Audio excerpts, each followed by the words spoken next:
പത്തനംതിട്ട CPM-ലെ വിഭാഗീയത പരിഹരിക്കുന്നതിനായി സംസ്ഥാന സെക്രട്ടറി MV ഗോവിന്ദന്റെ നേതൃത്വത്തിൽ ജില്ലാ സെക്രട്ടേറിയറ്റ് യോഗം ചേരുകയാണ്. തിരുവല്ല ടൗൺ നോർത്ത് ലോക്കൽ സമ്മേളനം അലങ്കോലപ്പെട്ടതുൾപ്പെടെയുള്ള വിഷയങ്ങളിൽ സമവായ ശ്രമമാണ് നടക്കുന്നത്. തോമസ് ഐസക്കിനെ പരാജയപ്പെടുത്താൻ ഒരു വിഭാഗം ശ്രമിച്ചെന്ന തിരുവല്ല ടൗൺ നോർത്ത് ലോക്കൽ സമ്മേളന റിപ്പോർട്ടും യോഗത്തിൽ ചർച്ചയാകും. വിവരങ്ങളുമായി മിഥുൻ മുരളി ചേരുകയാണ്. മിഥുൻ, ഏതൊക്കെ വിഷയങ്ങളായിരിക്കാം പ്രധാനമായും ചർച്ച ചെയ്യുക? സമവായ നീക്കം MV ഗോവിന്ദന്റെ നേതൃത്വത്തിൽ ഏത് തരത്തിലാണ് തുടരുന്നത്?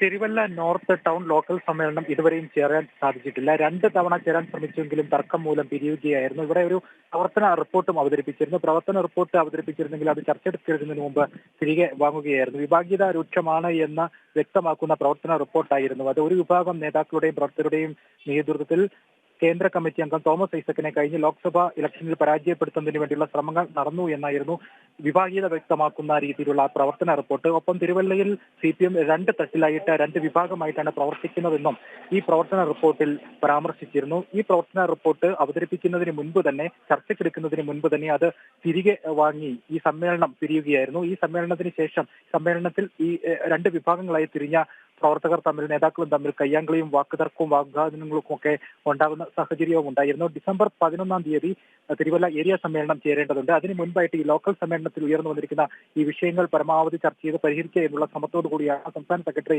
MV ഗോവിന്ദന്റെ നേതൃത്വത്തിൽ ഇപ്പോൾ ജില്ലാ സെക്രട്ടേറിയറ്റ് യോഗം ജില്ലാ കമ്മിറ്റി ഓഫീസിൽ ചേരുന്നത്.